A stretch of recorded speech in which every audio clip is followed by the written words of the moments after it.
Decomposition reaction में note करिएगा इसकी definition.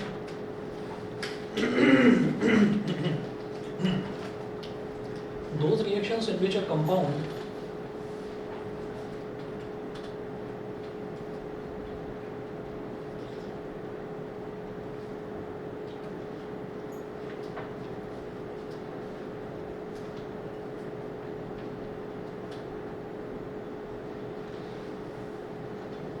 those reactions in which a compound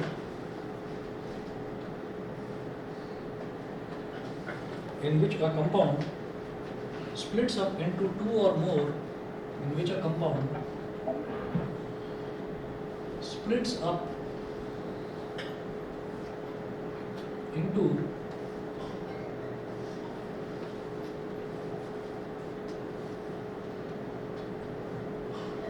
those reactions in which a compound splits up into two or more simpler substances,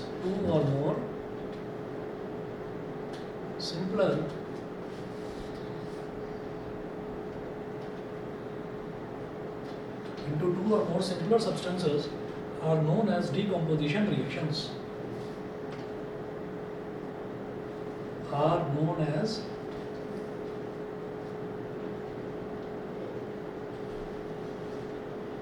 Decomposition reactions. Next point, a decomposition reaction is just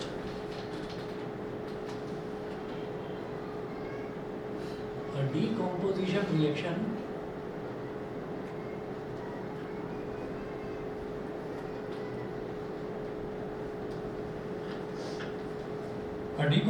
reaction is just the opposite of a combination reaction. Is just the opposite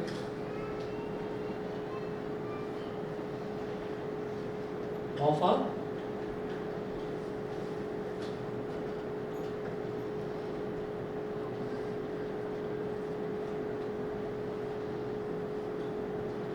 decomposition reaction is just the opposite of a combination reaction. Decomposition reaction जो है वो combination reaction का just opposite होता है, क्योंकि combination reaction में हमने क्या देखा था कि दो चीज़ें मिली और एक नया कंपाउंड बना। यहाँ पर क्या होता है, एक कंपाउंड टूटा और सिंपलर सब्सटेंसेस बने, ऐसा होता है। ठीक, तो इसमें आप एग्जांपल्स नोट करने शुरू करिए। Some common examples. Sir example balance का होता है कुछ, दोबारा बताओ। बैलेंस करने का। हाँ, बैलेंस करने का हर जगह जहाँ भी इक्वेशन है वहाँ पर बैलेंस आपको करना ही होगा। सर ऐसा एक एग्जांपल का होएगा जब एक रिएक्टेंट 3 या फिर मोर प्रोडक्ट्स प्रोड्यूस करे तो। हाँ, अगर एक ही रिएक्टेंट होगा और वो 2 या 2 से ज़्यादा प्रोडक्ट्स प्रोड्यूस करता है तो उसी को डिकम्पोजिशन बोलते हैं। अच्छा, एक एग्जांपल क्या है? हाँ ना, अभी बता रहा हूँ, बहुत सारे एग्जांपल्स बता रहा हूँ, अभी बहुत सारे एग्जांपल्स इसी के करेंगे। सर 2 प्रोडक्ट्स का होगा नहीं, मैं तो हाँ, जिसमें 2 प्रोडक्ट्स हैं तो नोट करिए। पहला है कैल्शियम कार्बोनेट। फर्स्ट एग्जांपल देखिएगा, CaCO3। इसको आपने हीट कर दिया। हीट का सिंबल होता है बेटा ये डेल्टा। डेल्टा मतलब छोटा सा आप एक ट्रायंगल बना दीजिए। अगर मैं हीट ना भी लिखता, सिर्फ एक ट्रायंगल बना देता, तो इसका मतलब भी ये था कि हमने कैल्शियम कार्बोनेट को गर्म करना शुरू कर दिया। ठीक है, तो क्या होगा, डिकम्पोज हो जाएगा, ये टूट जाएगा। ऐसी सोचिए, ऐसी कॉमन सेंस लगाओ कि किस किस में टूट सकता है। कैल्शियम और कार्बन और ऑक्सीजन। कैल्शियम, कार्बन और ऑक्सीजन, ये क्या हो गए, ये तो हमारे हो गए तीनों के तीनों अलग एलिमेंट्स हो गए। ऐसा भी हो सकता है कि कैल्शियम और C और O का कॉम्बिनेशन कार्बन डाइऑक्साइड, ऐसा भी हो सकता है। नोट कीजिएगा, CaO प्लस CO2 बिल्कुल अलग चीज़ हो गई। ठीक है, तो CaO क्या हो गया, कैल्शियम ऑक्साइड, और CO2 क्या हो गया, कार्बन डाइऑक्साइड। ठीक है, तो ये जो डिकम्पोज होता है, डिकम्पोज होने के जो आपके जो ये रिएक्शंस हैं, ये रिएक्शंस एज इट इज़ आपको लर्न करने पड़ेंगे। इनका कोई रूल नहीं है, जैसे वहाँ पर हमने रूल बनाया था ना कि ये जुड़ेंगे तो इस तरह से जुड़ेंगे, इनका कोई रूल नहीं है। दिमाग में एकदम से ये आता है कि अच्छा कैल्शियम अलग हो जाएगा, कार्बन अलग हो जाएगा, ऑक्सीजन अलग हो जाएगा, या फिर सिर्फ कैल्शियम रह जाएगा और कार्बन ऑक्सीजन जुड़कर कार्बन डाइऑक्साइड बना लेंगे। तो इसमें मैं आपको लगभग 9 या 10 रिएक्शंस बताऊंगा, तो वो 9 या 10 रिएक्शन याद करने पड़ेंगे। कि कैल्शियम कार्बोनेट को मैंने गर्म करा तो कैल्शियम ऑक्साइड और CO2 बन गया। अब सुनिएगा, स्कूल में जो एनुअल डे प्रोग्राम या स्पोर्ट्स डे मीट वगैरह ये सब होती है, तो उसमें आपने देखा होगा वाइट कलर का चूना होता है, तो उसको क्या करते हैं, वो पूरे में लाइन बनाते हैं पहले, और लाइन से कि भाई आपको ये पहला वाला जो कॉलम है ये, इसमें बच्चा यहाँ पर दौड़ेगा, इसमें दूसरा बच्चा दौड़ेगा, इसमें तीसरा, तो आपको ओवरलैप नहीं करना है, ठीक है, अपने वाले सेक्शन में ही आप दौड़ेंगे, तो इस तरीके से बना देते हैं। तो वो जो चूना होता है, उस चूने को ही हम कैल्शियम ऑक्साइड बोल देते हैं, चूने को हम बोल देते हैं कैल्शियम ऑक्साइड। अच्छा, इसको बोलते हैं क्विक लाइन, ठीक है। अब एक खतरनाक एक्सपेरिमेंट है, कभी करना मत स्कूल में, बता रहा हूँ वैसे ही, कि अगर चूना पड़ा हुआ हो तो उसके ऊपर पानी मत डालना, और अगर पानी डाल दिया तो गलती से उसको टच मत करना। हाईली एक्सोथर्मिक रिएक्शन होता है, हाथ जल जाएगा, समझ रहे हैं, हाईली एक्सोथर्मिक रिएक्शन होता है। आजकल आप देखते हैं ना, ये एशियन पेंट्स वगैरह ये सब कुछ होता है ना, तो ये जितने भी पेंट्स हैं इसमें जो बेसिक कंपोनेंट होता है वो यही होता है, कैल्शियम ऑक्साइड। क्योंकि वो चूना लगाने का मतलब यही है कि हम अगर दीवार पर वाइट वॉश कर रहे हैं तो हम चूना लगा रहे हैं, ठीक है।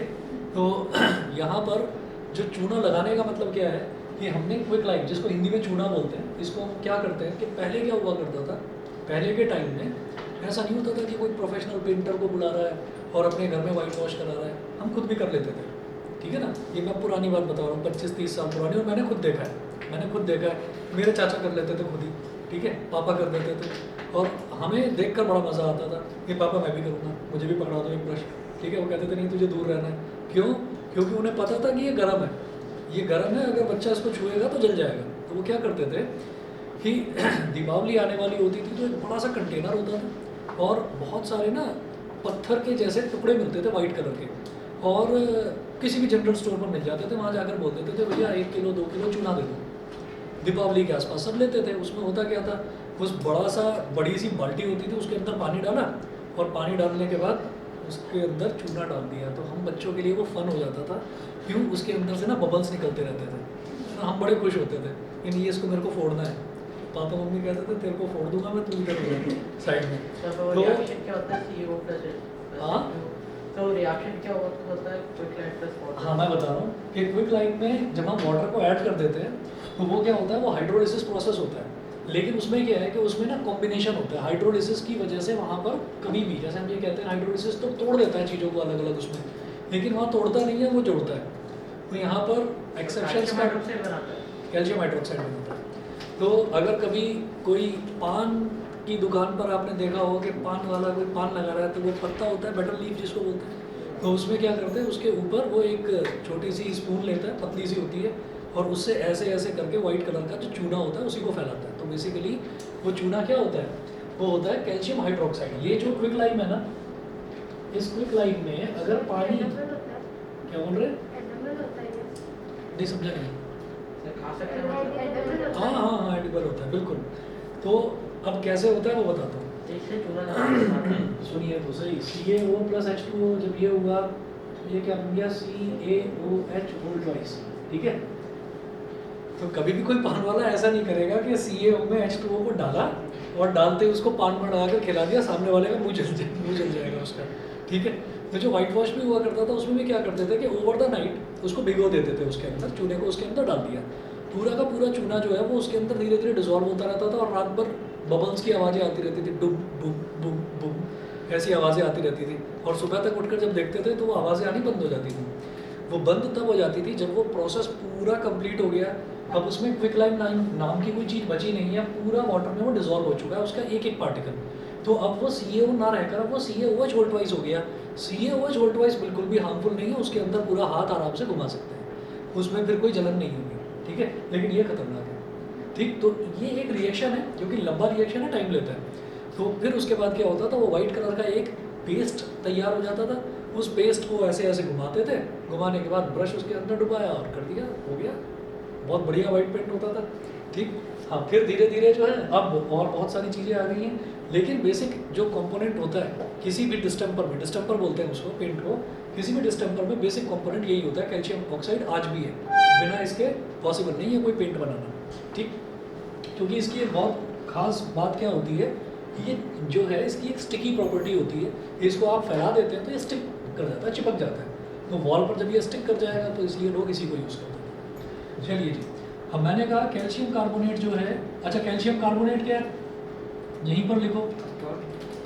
हाँ नहीं, लाइमस्टोन, ठीक है, comma marble, comma eggshells, comma chalk powder. समझ गए?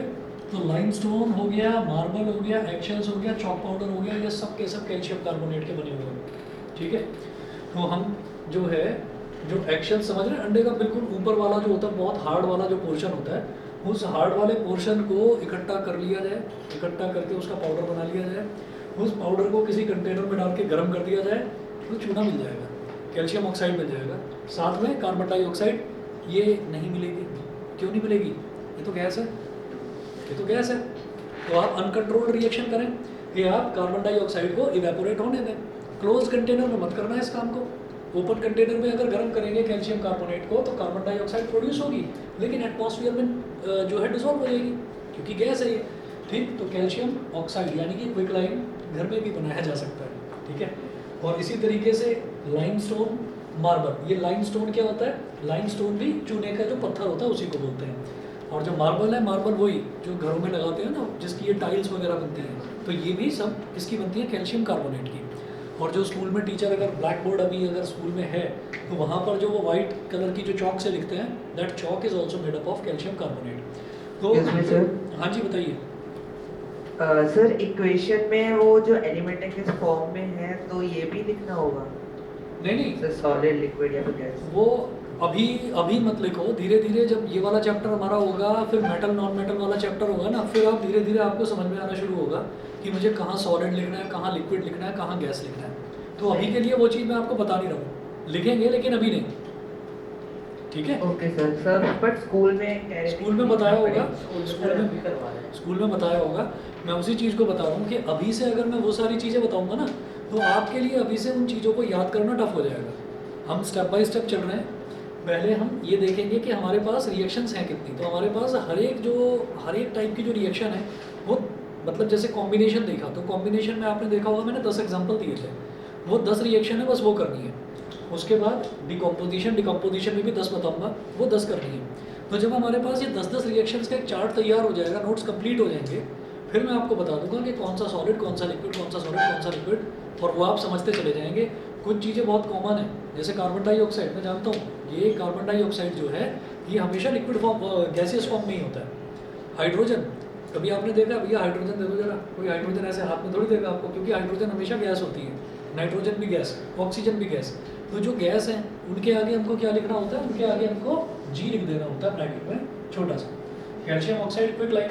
तो हम हर एक चीज़ को जब समझते चलेंगे ना, तो अगर मान लीजिए टोटल इस चैप्टर में 50 इक्वेशंस बनती हैं, तो 50 में से मैं जानता हूँ कि 35-36 में आप खुद ही बता देंगे कि कौन सा कंपोनेंट सॉलिड है, कौन सा कंपोनेंट गैस है, वो आप खुद बता देंगे। तो पहले चैप्टर के पूरे नोट्स कंप्लीट होने दो, फिर इन रिएक्शंस में कहाँ कहाँ सॉलिड, कहाँ कहाँ गैस लिखना है वो मैं खुद लिखूँगा आपको। ठीक है, तो तब आपके लिए वो याद करना आसान रहेगा, मुश्किल नहीं होगा। समझ रहे हैं? तो स्कूल में जो टीचर ने बताया बिल्कुल ठीक बताया, पर अभी मैं वो नहीं करवा रहा हूँ। तो अब आप ये देखिए, ये मैं साथ में क्यों लिखवा रहा हूँ, और आपको भी सजेशन यही है कि इसको साथ में लिखिएगा, क्योंकि वो कभी भी आपको क्वेश्चन में ये नहीं देते कि कैल्शियम कार्बोनेट गेट्स डिकम्पोज। वो हमेशा ये बोलेंगे कि अब्दुल मार्केट से एग्स लेकर आया, उसने ऑमलेट बनाया, ऑमलेट में से जो एग शेल्स निकले वो उसने एक जगह इकट्ठे कर लिए एक कंटेनर में, उनको गर्म करता है तो क्या मिलेगा उसको वो, और फिर इसको क्या नाम दे देंगे? Case study. समझ रहे हैं? तो केस स्टडी में यही जो है ये 4 नंबर का क्वेश्चन बन जाएगा। ठीक है ना? तो ये सारी जो चीज़ें हैं इसलिए बता रहा हूँ कि उसमें क्वेश्चंस बना देते हैं बहुत लंबा। ठीक है, वो याद है ना वो अंकुर सैयद डेविड वाला क्वेश्चन है ना, तो उसमें वो टॉय टेलीफोन का कुछ लेना देना नहीं था इस क्वेश्चन में। वो टॉय टेलीफोन देखते बच्चे के दिमाग में पता नहीं क्या क्वेश्चन पूछ लिया। ठीक, तो उसमें बस यही देखना था कि वो स्ट्रिंग बिल्कुल स्ट्रेच्ड रहेंगी, तभी वो टॉय टेलीफोन से बात कर पाएंगे आपस में। तो वो बहुत सारी चीज़ें ऐसी हैं। अरे वो अंकुर सैयद और डेविड वाला, और एक नीलिमा, इशिका और मनप्रीत, पता नहीं कुछ ऐसे 3 नाम थे, 3 लड़कियाँ थी।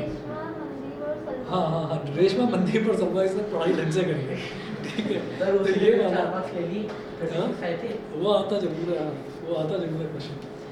तो चलिए 40 में से हाँ चलिए बढ़िया है। Limestone, marble, eggshells, chalk powder, इसका मतलब अगर क्वेश्चन में आ जाता है तो समझ लेना कैल्शियम कार्बोनेट की बात कर रहे हैं, ठीक है।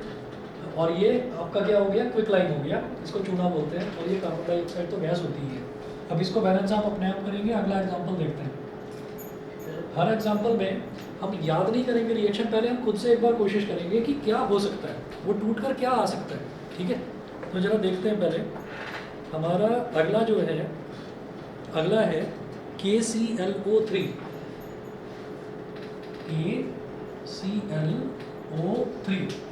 KClO3, इसको भी मैं क्या कराऊंगा, इसको भी हम हीट कराएंगे। तो हीट करने का मतलब आपने यहाँ पर एक ट्रायंगल बना दिया और यहाँ लिख दिया डीकम्पोजिशन।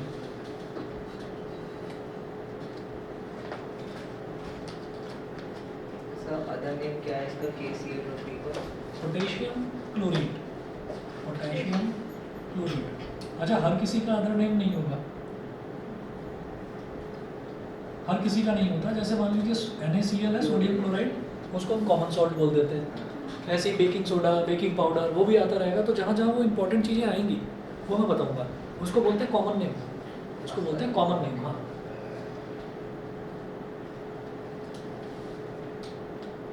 पोटेशियम क्लोराइड और ऑक्सीजन। अब देखिएगा यहाँ पर क्या है, के क्या होता है, पोटेशियम, Cl क्या होता है, और O ऑक्सीजन। तो ये ना कुछ ऐसा होगा कि पोटेशियम, क्लोरीन और ऑक्सीजन या तो हो सकता है तीनों अलग अलग हो जाए, ठीक है। तो ये 3 अलग अलग हो सकते हैं। या फिर क्या होगा, ये KCl इसके साथ जुड़ जाए, ClO3 के साथ नहीं जुड़ेगा, KO के साथ नहीं जुड़ेगा। याद रखना है KCl बनेगा इधर, KCl होता है potassium chloride, KCl plus O2, ठीक है। बैलेंस अपने आप करना, KCl प्लस O2। तो ये हमको याद रखना पड़ेगा, डीकम्पोजिशन में हमको याद रखना है कि वो टूटेगा किस किस तरीके से। तो पहला वाला कैसा, कैल्शियम कार्बोनेट था, तो किस किस में टूटा, कैल्शियम ऑक्साइड प्लस CO2। दूसरा वाला KClO3 किस किस में टूटा, KCl प्लस ऑक्सीजन, ठीक। 2 हो गए। अगला देखते हैं।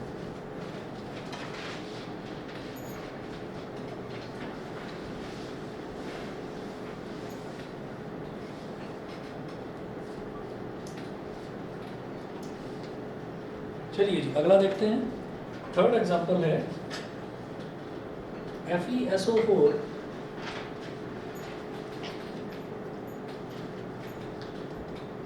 FeSO4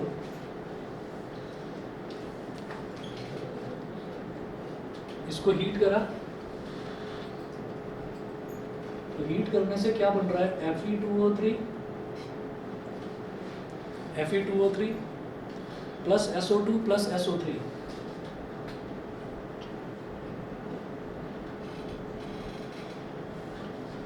plus SO2 plus SO3, ठीक है।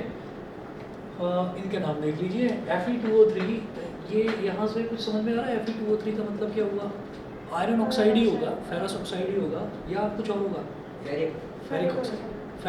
क्यों, क्योंकि ऑक्सीजन की वैलेंसी क्या होती है 2, तो वो तो Fe के साथ में लिख दिया। आयरन की 2 बताई थी मैंने, एक तो 2 प्लस होती है और एक 3 प्लस होती है, तो वो 3 यहाँ पर आ गया, समझ गए। तो इस वजह से Fe2O3 बना यहाँ पर। और ये SO2 और ये SO3। SO2 मतलब सल्फर 2 है, डाई ऑक्साइड, और यहाँ पर ऑक्सीजन के आगे 3 है, तो सल्फर ट्राई ऑक्साइड। देखिए ना, कार्बन यानी कि C फॉर कार्बन और O के आगे 2 है, तो 2 मतलब डाई, तो कार्बन डाइऑक्साइड। इसी तरीके से सल्फर डाइऑक्साइड, सल्फर ट्राइऑक्साइड, ठीक है। ये हो गया। बैलेंस आप अपने आप करेंगे, 4th रिएक्शन। हाँ, वो कर लेना अपने आप। तो बाकी बच्चों को भी प्रैक्टिस करने दीजिए, करेंगे भाई, सभी बच्चे करके लाना इस चीज़ को, ठीक है। मैं पूछूंगा नेक्स्ट क्लास में, आपके नोट्स भी चेक करूँगा। हाँ, कोई बात नहीं, दोनों हो जाने दो, फिर पूछता हूँ। PbNO3 hold wise, PbNO3 hold wise, इसको क्या करेंगे, इसको भी हीट करना है। सर यहाँ PB क्या होता है? Silicon lead lead lead lead lead अच्छा लेड क्या होता है?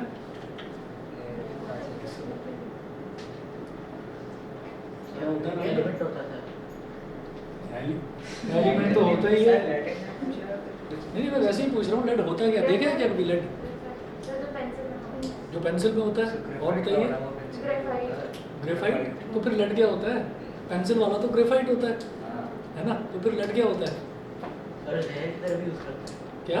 तो जहर की तरह भी यूज अरे नहीं भाई मैं पूछ रहा हूँ लेड मतलब जहर। हर मतलब टॉक्सिक होता है टॉक्सिक है ठीक है, ऐसे तो बहुत सारी चीज़ें टॉक्सिक है। बताओ ना कुछ सोच कर बताओ, कुछ पता है? ये वाली चीज़ पता है कि नहीं? लेड वाली। लेड में ना बहुत बड़ा कन्फ्यूज़न है और ज़्यादातर लोगों को कन्फ्यूज़न रहता है और बच्चों को तो रहता ही है। उसी कन्फ्यूज़न का टीचर्स फ़ायदा उठाते हैं और वाइवा में पूछ लेते हैं ये लेड का क्या होता है, ये कहाँ देखा है? घर में देखा है? नहीं सर आज तक तो नहीं देखा। अब एक्चुअल में है क्या कि हम रोज़ सुबह लेड देख कर ही घर से निकलते हैं। जो शीशा होता है ना दर्पण, वो लेड है। समझ गए? इस चीज़ को हमेशा याद रखना। शीशा, शीशा मतलब शीशे के भी ना, शीशे के भी को भी दो अलग अलग तरीके से बोलते हैं कि जैसे ये चश्मा है ना, ये शीशे का बना हुआ है, मैं आर पार देख रहा हूँ, मैं आर पार देख रहा हूँ। जो विंडो पेन्स में लगा रहता है शीशा है, मैं आर पार देख रहा हूँ। तो शीशे के तो आर पार देखा जा सकता है, लेकिन दर्पण के आर पार नहीं देखा जा सकता, मिरर के आर पार नहीं देखा जा सकता। मिरर कैसे बनता है? ये जो शीशा है ना, इस शीशे के पीछे एक सिल्वर कलर का पेंट करा जाता है और उसके पीछे रेडिश ब्राउन कलर का, रेड और ब्राउन को मिक्स करके एक पेंट करा जाता है। तो फिर जो एक्चुअल में आपकी शक्ल है वो आप देख सकते हो। रात के टाइम पे विंडो पेन्स में अपनी शक्ल दिखाई देती है। क्यों दिखाई देती है? पूरी तरह से नहीं दिखती, ठीक है, वो पूरी तरह से नहीं दिखती, वो इस वजह से दिखाई देती है क्योंकि रात के टाइम में जो एटमॉस्फेयर है, एक्सटर्नल एटमॉस्फेयर, हमारी विंडो के बाहर वाला एटमॉस्फेयर, वो ब्लैक हो जाता है, अंधेरा हो जाता है। तो जब बाहर ब्लैक हो गया तो एक तरह से ये मान लिया जाता है कि पूरे एटमॉस्फेयर में ब्लैकिशनेस फैल चुकी है। ठीक, वो ब्लैकिशनेस किस पर आ गई? विंडो के पीछे वाली साइड पर आ गई। तो हम अपनी चेहरा जो है देख सकते हैं, उसमें शक्ल देख सकते हैं। तो याद रखिएगा लेड बहुत कंफ्यूज करा जाता है। लेड जो है पीबी इज मिरर। क्या चीज़ होती है? One side mirror. बता तो वो अलग चीज़ है। क्या चीज़? आवाज़ नहीं आ रही, थोड़ी जोर से बोलना प्लीज़। सर 10 का भी कुछ यूज होता है मिरर इमेज? नहीं नहीं नहीं, ये टिन बोल रहे हो ना, टिन। Yes sir. नहीं नहीं, इसका कोई यूज़ नहीं होता। अब सुनिएगा, वो अलग चीज़ है, वो अलग चीज़ है कि वो वन साइडेड मिरर वही ना कि जिसमें इधर से देखते हैं तो ट्रांसपेरेंटली दिखाई देता है, दूसरी साइड से मिरर वो कैसे बनता है पता नहीं, अलग चीज़ है वो। तो हम ये कहते हैं कि अब सवाल ये आता है कि नहीं, पेंसिल पर लेड लिखा रहता है, वो लेड क्या है? वो लेड कभी भी देखना पेंसिल पर लेड नहीं लिखा होगा, हमेशा बॉन्डेड लेड लिखा होगा। लेड नहीं, बॉन्डेड लेड। कोई भी पेंसिल अगर हो आपके पास अभी तो देखना। तो बॉन्डेड लेड का मतलब क्या है कि जो ये बड़ा खतरनाक चीज़ है, जो लेड है ये बड़ी खतरनाक चीज़ है, अलग अलग जगह पर यूज़ करी जाती है। हाँ, लंबी प्लम्बम। प्लम्बम क्या है कि ये फ्लैट्स हैं, फ्लैट्स में बालकनी होती है, छत नहीं होती, ठीक है। जो घर होते हैं घरों में होती है छतें। छतों पर जब बसंत पंचमी आती है तो बच्चे ऊपर चढ़ जाते हैं, पतंग उड़ाते हैं, ठीक है। अब पतंग में ये होता है कि मेरी डोर ज़्यादा मजबूत होगी, मेरे को दूसरे की पतंग काटनी है, वो फन होता है बस कि हमने पतंग काट दी दूसरे की। तो क्या करा जाता है, जो पतंग का मांझा बोलते हैं ना, मांझा होता है जिसको उड़ाते हैं वो मांझा बोलते हैं, तो वो बड़ा शार्प होता है। और जो ज़्यादा ही वैसे होते हैं ना बच्चे जिनको पतंग बहुत ज़्यादा उड़ानी होती है, पहले अपनी उंगली पर टेप लगाते हैं या 2-3 बैंडेड लगाते हैं फिर उड़ाते हैं, नहीं तो पता चला उनकी उंगली कट जाएगी उससे। Sir paper tape. हाँ सर पेपर टेप पे वो लगाता है। हाँ, पेपर टेप चलिए जो भी है। तो मतलब वही अलग अलग तरीके की चीज़ें जो भी है, मतलब अपनी उंगली को बचाने के लिए। तो उसमें भी क्या करा जाता है, उसमें भी इसको लेड को पाउडर्ड फॉर्म में बना दिया जाता है। शीशे को तोड़कर, बिल्कुल मिरर को तोड़कर पाउडर्ड फॉर्म में बना देते हैं। और जो नॉर्मल थ्रेड होता है, थोड़ा स्ट्रॉन्ग वाला नॉर्मल थ्रेड, उस नॉर्मल थ्रेड के ऊपर जो लेड है, लेड को मिक्स करा जाता है किसी अधेसिव में, अधेसिव जैसे फेविकॉल हो गया, उसमें मिक्स करके और उसको धागे को पूरा ऐसे लंबा बांध कर किसी चीज़ में और उसके ऊपर ऐसे ऐसे ऐसे ऐसे उसको चिपका दिया जाता है। तो चिपकाने से क्या होता है कि अगर उस चीज़ को किसी पर रगड़ते हैं, ठीक है, तो वो वहाँ से कट जाएगी, तो दूसरे वाले बंदे की पतंग की डोर कट जाएगी। तो ये उस वजह से करा जाता है, ठीक है। और वो उसको एक हार्डनेस भी प्रोवाइड करता है। आपने देखा होगा पतंग का मांझा हार्ड होता है। सर अभी आपने बताया था वापस बता दो। हाँ, सर इसमें क्या किया जाता है? लेड होता है ना, लेड। लेड जो लेड जो है ये मिरर है, तो मिरर को तोड़ दिया और तोड़कर उसका पाउडर बना दिया बिल्कुल, और उस पाउडर को मिक्स कर दिया फेविकॉल में।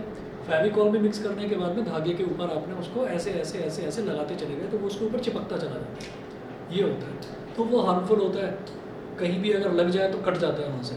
सेम चीज़ जो ग्रेफाइट है, ग्रेफाइट जो है वो बहुत सॉफ्ट होता है। ग्रेफाइट यूज़ करा जाता है जो साइकिल होती है, साइकिल में जो पार्ट्स हैं उसके मूवेबल पार्ट्स, उस पर ग्रीसिंग के लिए ग्रेफाइट से ही ग्रीस बनती है। तो ग्रेफाइट को अगर सिंपली ऐसे ही पेंसिल के अंदर भर दिया जाए तो आप लिखेंगे वो ऐसे ही फिसल के टूट जाएगा, उसका जो आगे का जो टिप होती है टूट जाएगी, है ना, वो ऐसे ही फिसल जाएगी। तो उसको हार्ड बनाने के लिए क्या करा जाता है कि उसके अंदर लेड की मिक्सिंग कर दी जाती है। इसीलिए कहा जाता है कि आपने ग्रेफाइट की बॉन्डिंग कर दी लेड के साथ। इसीलिए पेंसिल पर लिखा रहता है, नटराज या अप्सरा जो भी है, बॉन्डेड लेड, वो लिखा रहता है। तो हमेशा याद रखेंगे लेड जो है वो क्या होता है, मिरर, और जो पेंसिल के अंदर यूज होता है वो बॉन्डेड लेड होता है, उसमें graphite is mixed with lead. Sir bonded lead में ग्रेफाइट का परसेंटेज ज़्यादा होता है, फिर ग्रेफाइट का परसेंटेज ज़्यादा होता है, लेड का बहुत कम। लेड तो बहुत कम उसमें यूज़ करा जाता है, क्योंकि अगर लेड बहुत ज़्यादा डालेंगे ना, हाँ, बस उसको थोड़ी सी हार्डनेस प्रोवाइड करने के लिए। क्योंकि अगर ग्रेफाइट अगर उसके अंदर लेड बहुत ज़्यादा डाल दिया तो लेड बहुत ज़्यादा डालने पर क्या होगा कि वो ना बहुत रफ चलेगी, फिर पेंसिल स्मूथ नहीं चल पाएगी उतनी, ठीक है। और अभी 10th में है, अगर आप में से कोई भी बच्चा फाइन आर्ट्स लेगा तो आपको पता चलेगा कि जैसे आपने देखा होगा ना, पेंसिल के ऊपर लिखा रहता है HB। HB के बाद में पेंसिल की कैटेगरीज आती हैं। पेंसिल पता है 50-50, 100-100 रुपये की भी आती है एक pencil. HB1, HB2, HB3, HB10 तक जाती है, वो पेंटर्स, प्रोफेशनल पेंटर्स यूज़ करते हैं। तो उसमें जो लेड होता है, जैसे उसको कहीं पर कलर ज़्यादा कलरिंग करनी है, बहुत ज़्यादा ग्रेफाइट कलर की, तो वो क्या करेगा, वो HB10 ग्रेड की पेंसिल यूज़ करेगा जिसमें ग्रेफाइट ज़्यादा और लेड ना के बराबर वो, ठीक है। काजल में भी वही यूज़ होता है, काजल जो लगाते हैं ना आपको, उसमें भी वही कौन सा आता है वो, कोलोसल काजल। चलिए 5th देखिए, तो इसका याद रखेंगे PbNO3 होल्ड वाइज। तो इसको NO3 है, तो NO3 का मतलब क्या हो गया, नाइट्रेट। ये एक आयन होता है नाइट्रेट, ठीक। तो PbO plus NO2 plus O2। NO2 बताओ, अरे बता दो ऐसे ही। नाइट्रोजन, हाँ बोलो ना। Nitrate dioxide. अरे ये S फॉर सल्फर तो sulphur dioxide, C for carbon तो carbon dioxide, N for nitrogen तो नाइट्रोजन डाइऑक्साइड। बस क्या सोचना, सही है। चले आगे, तो 5th देखिएगा, एग्जाम्पल नंबर 5। हाँ अरे भाई तुम अभी शांत रहो, करने दो बाकी बच्चों को। चलिए जी अगला देखते हैं, एग्जाम्पल नंबर 5, H2O।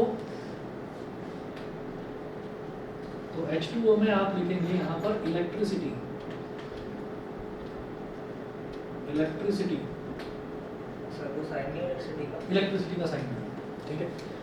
हीट का साइन है, ट्रायंगल बना देते हैं। इलेक्ट्रिसिटी का कोई साइन नहीं है। तो फीस का किसका? सर फुल लॉक करेगा। बताओ क्या बनेगा? सर्कल नहीं, मैं समझा नहीं, दोबारा बोलो। सर जो कूल डाउन करेगा सर, हीट के लिए तो ट्रायंगल हो गया। अच्छा अच्छा अच्छा, Cool अच्छा। करने अगर में। मेरे को फ्रीज करना है तो उसके लिए नहीं है समझ, ऐसा कुछ नहीं। सर और कौन सा साइज आता है? यहाँ पर आप मेरे को ये बताइए कि अगर मैंने इलेक्ट्रिसिटी पास करी तो क्या होगा, क्या बनेगा, खुद बताओ सोच कर। हाइड्रोजन मुझे कई बार ना दो बार पूछनी पड़ती है चीज़ें जो आप पूछते हो, क्योंकि आप लोग मास्क के थ्रू बोल रहे हो तो मेरे पास आवाज़ वो ढंग से आती नहीं है, ठीक है। H2O इलेक्ट्रिसिटी अगर पास करा तो H2 प्लस O2 ठीक है जी, नोट करिएगा H2 प्लस O2, ठीक है। तो ये रिएक्शन आपको याद करने की ज़रूरत पड़ी नहीं, क्योंकि आपको प्रैक्टिकली एक चीज़ बता दी थी कि जब उसके अंदर हम वायर डाल देंगे तो हाइड्रोजन अलग टूट जाएगा और ऑक्सीजन अलग टूट जाएगा। एग्जाम्पल नंबर 6 देखिएगा।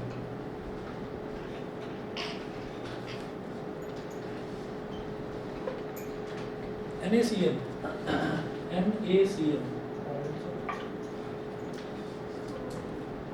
और यहाँ ब्रैकेट में मैं एक चीज लिख रहा हूँ, नहीं तो कंफ्यूजन हो जाएगा आप लोगों को। मॉल्टन, मॉल्टन बता रहा हूँ सर NaCl तो कॉमन सॉल्ट होता है। हाँ, कॉमन सॉल्ट में यूज नहीं होता, कॉमन सॉल्ट ही होता है, ये खा सकते हैं इसको। तो अमोनियम क्लोराइड है नहीं? अरे सोडियम क्लोराइड अमोनियम है जी, उसमें confusion रहती है। NaCl है तो NaCl मॉल्टन का मतलब क्या है? देखिए ऐसा होता है कि हम ये कहेंगे नहीं कि मैंने तो नमक ले रखा है, टाटा सॉल्ट लिया और टाटा सॉल्ट में मैंने इलेक्ट्रिसिटी को पास करा दिया, हुआ तो कुछ नहीं। सर तो कह रहे थे सोडियम मिल जाएगा अलग, क्लोरीन अलग मिल जाएगा, मुझे कुछ नहीं मिला। तो क्या होता है,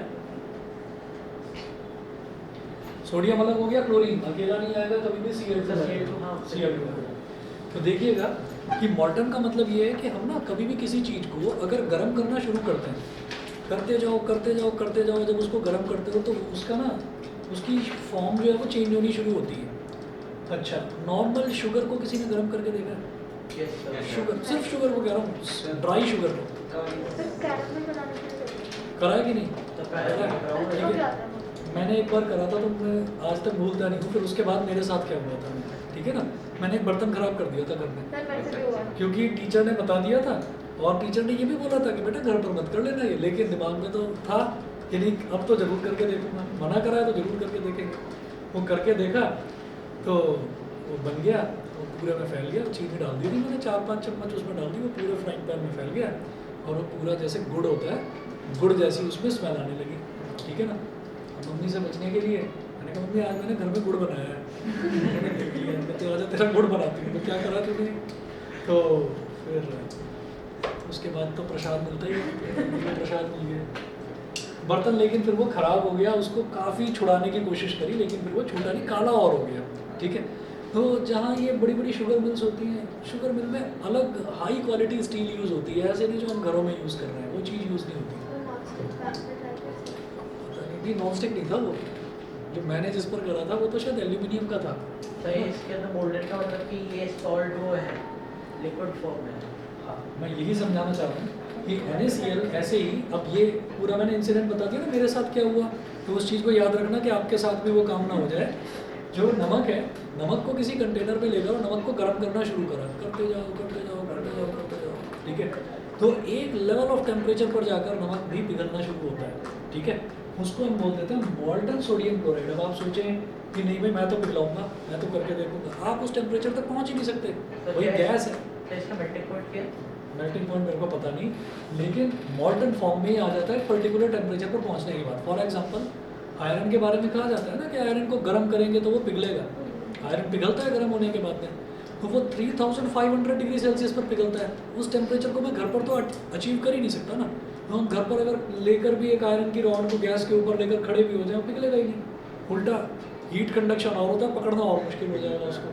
ठीक है, खैर चलिए, तो मॉल्टन यानी कि पिघला हुआ सोडियम क्लोराइड, उसके थ्रू अगर इलेक्ट्रिसिटी पास कर दी जाए तो सोडियम अलग हो जाता है, क्लोरीन अलग हो जाता है, और बैलेंसिंग आप करेंगे इसकी। इसके बाद 7th एग्जाम्पल देखिएगा। 7th एग्जाम्पल है Al2O3। कैसे बना वो आप समझ गए, एल्यूमिनियम की वैलेंसी 3, ऑक्सीजन की वैलेंसी 2। ठीक है, Al2O3 के थ्रू भी हमने क्या करा, ये भी अपनी मॉल्टन फॉर्म में है, ये भी अपनी मॉल्टन फॉर्म में है। तो जब हमने इसके थ्रू इलेक्ट्रिसिटी पास करी,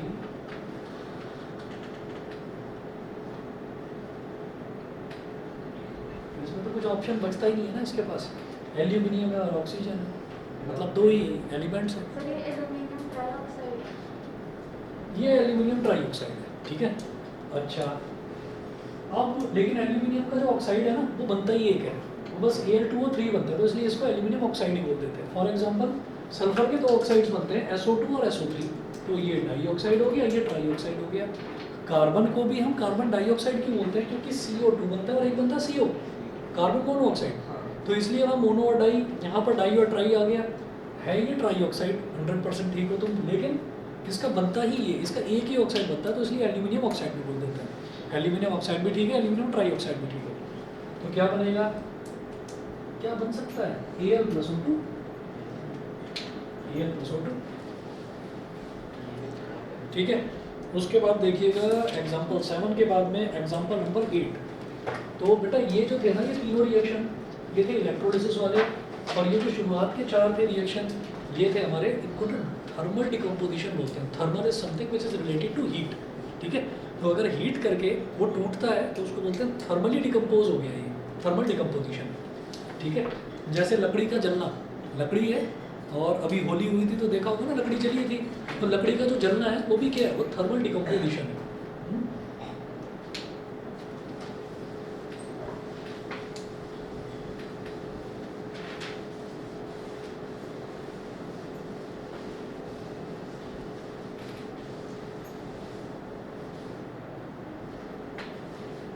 चलिए जी अगला देखते हैं 8th एग्जाम्पल। तो 3 इलेक्ट्रोलिसिस के हो गए, 4 हो गए थर्मल के।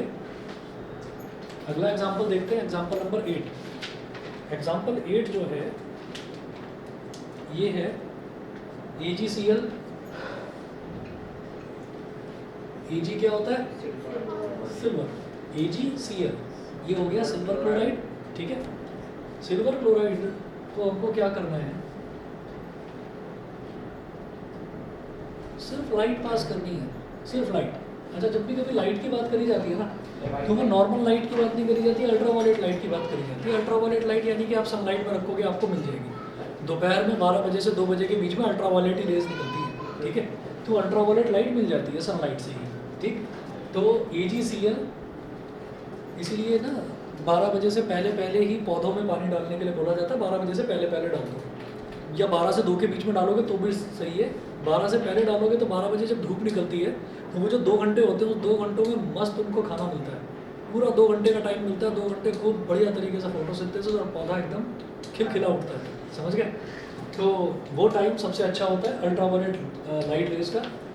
तो AgCl साफ सी बात है, ये Ag है ये Cl है, तो Ag और Cl नहीं तो टूटेगा, Ag प्लस Cl2, ठीक है। ऐसे ही एक एग्जांपल और लिखिए, AgBr सिल्वर ब्रोमाइड कहते हैं इसको, Br फॉर ब्रोमीन। इसका भी लाइट अगर इसमें पास कर दी तो क्या हो जाएगा, Ag प्लस Br2, ठीक है जी। ये 9 एग्जाम्पल्स हैं, और जरा इन 9 एग्जाम्पल्स पर एक बार ध्यान दे दिया जाए तो मुझे याद कितने करने पड़ेंगे, सोच लो जरा। मुझे सिर्फ पहले 4 वाले याद रखने पड़ेंगे, ठीक है। बाकी में कोई प्रॉब्लम नहीं है भाई। हाइड्रोजन और ऑक्सीजन है तो हाइड्रोजन और ऑक्सीजन में ही टूटेगा। सोडियम और क्लोरीन है तो सोडियम और क्लोरीन में ही टूटेगा। क्लोरीन डाई एटॉमिक स्टेट में एग्जिस्ट करता है, अकेला Cl नहीं लिखते कभी भी, अकेले Cl को Cl2 लिखते हैं। Al2O3 है तो एल्यूमिनियम प्लस ऑक्सीजन में टूटेगा। AgCl है तो सिल्वर और क्लोरीन में टूटेगा। AgBr तो सिल्वर और ब्रोमीन में टूटेगा। तो मुझे शुरुआत के 4 याद रखने हैं। तो पहला देखिए calcium carbonate, eggshells, limestone, marble, chalk powder, वो वाला कैल्शियम कार्बोनेट। कैल्शियम कार्बोनेट को गर्म करा था तो क्या मिला था, CaO plus CO2, CaO plus CO2। दूसरे पर आ जाइए, दूसरा हमने देखा था KClO3 पोटेशियम क्लोरेट, किस में टूटा था, KCl प्लस O2, ठीक है। तीसरे को देखिए FeSO4, Fe2O3।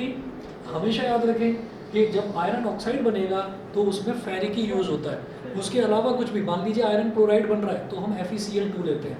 तो सिर्फ और सिर्फ ऑक्सीजन वाले केस में वैसे बनता है उसमें भी फेरिक वाला, लेकिन मैं अपने सिलेबस की बात कर रहा हूँ कि 10th क्लास में हमें कहाँ तक कन्फाइंड रहना है। तो ये ध्यान रखना है कि उसमें ऑक्साइड जो बनेगा वो Fe2O3 बनेगा, साथ में सल्फर के दोनों ऑक्साइड SO2 SO3। चौथा PbNO3 होल ट्वाइस, तो PbO plus NO2 plus O2, समझ गए। तो ये 4 हो गए। उसके बाद के जो अगले हैं, अगले रिएक्शंस आपको लर्न करने की जरूरत नहीं पड़ेगी, आप सीधा कहेंगे H2O H2 plus O2, NaCl Na plus Cl2, Al2O3 Al plus O2, AgCl Ag plus Cl2, AgBr Ag plus Br2। Balancing का काम आप एग्जाम के लिए छोड़ दें, घर में प्रैक्टिस कर लें, बैलेंसिंग तो कर सकते हैं, ठीक है ना। अच्छा जैसे आप 2-3 बच्चे जो बाद में ज्वाइन करा था, अगर बैलेंसिंग में कोई प्रॉब्लम है तो पूछ लें, ठीक है ना। मैं शुरुआत की वीडियोस भी शेयर कर दूंगा आपके साथ में। बैलेंसिंग में कोई दिक्कत वैसे आएगी नहीं, आएगी तो पूछ लो प्लीज़। उसके बाद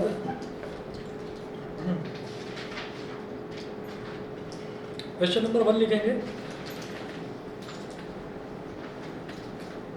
ऑनलाइन वाले सभी बच्चों को क्लियर है कि नहीं बताइए, ठीक है। एक क्वेश्चन लिखिएगा, इससे थोड़ा सा ये आइडिया हो जाएगा कि क्वेश्चंस किस तरीके के बनते हैं। डायरेक्ट नहीं पूछते, घुमाते हैं थोड़ा सा, ठीक है। देखिए पहला है a solution of substance X, a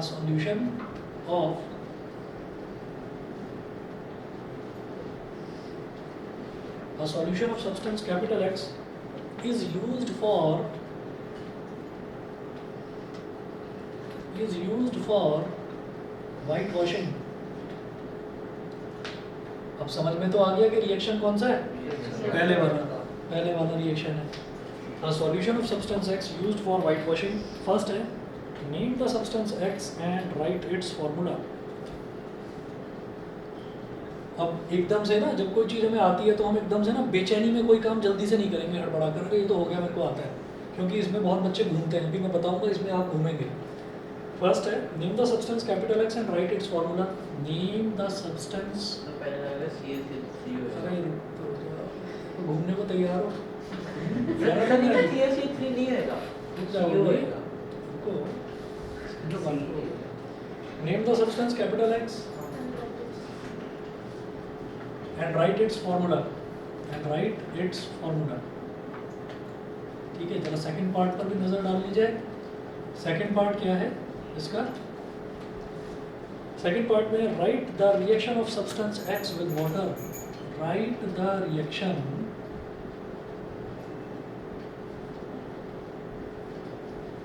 of substance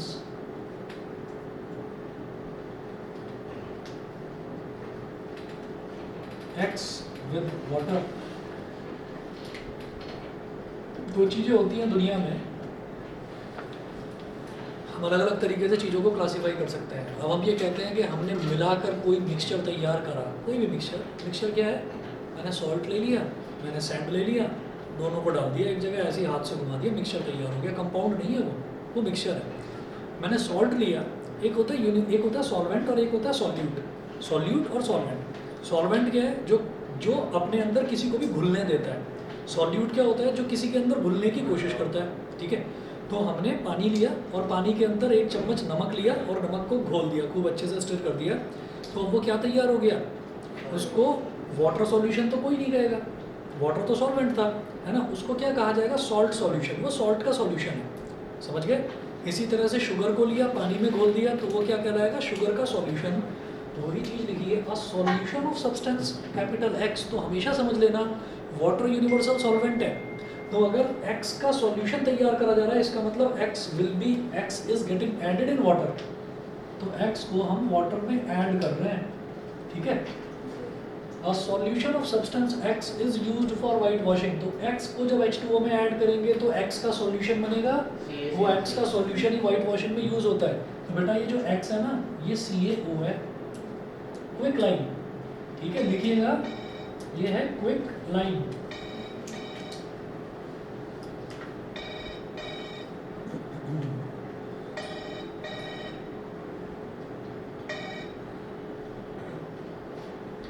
ये है क्विक लाइन. क्विक लाइन को आपने वाटर में ऐड करा तो क्या बनता है? Calcium hydroxide. कैल्शियम हाइड्रोक्साइड बेटा इसको लिख लीजिए, ये होता है स्लेक्ड लाइन. ये भी इसका एक नाम है, स्लेक्ड लाइन.